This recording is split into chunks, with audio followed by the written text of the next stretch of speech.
Good morning and Merry Christmas, everybody. We are so excited that you are here worshiping with us today. Hey, if this is your first time here at Crossroads, we would love to meet with you. So if you would, fill and tear out the Connect card that is located in your bulletin and put it in the offering plate, or you can hand it in to a greeter and receive a free welcome gift from Crossroads.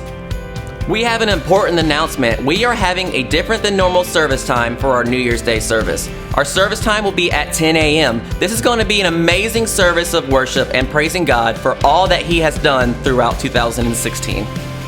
One Heart will be hosting Breakfast at Epiphany at Crossroads Church on January 7th from 9 a.m. to 11 a.m. Our speaker will be Kathy Bridge. Tickets can be purchased for $20 online at mycrossroads.co/women, or you can go to the narthex on Sunday mornings or in the church offices during the week.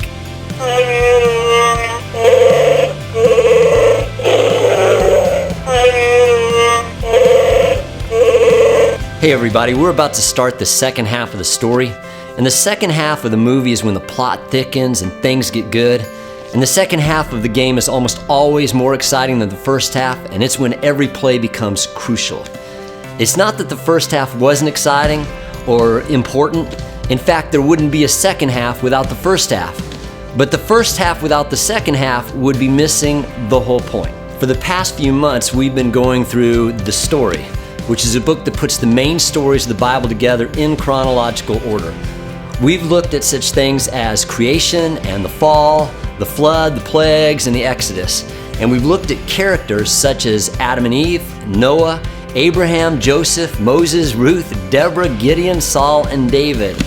We've seen us make a mess of things, and God, in the greatest love and adventure story ever written, do several things to bring us back to Him.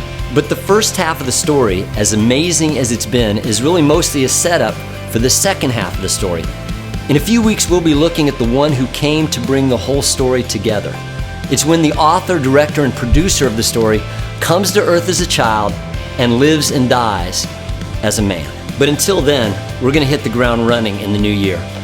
We're going to start with a story looking at the life of Solomon and the importance of finishing well.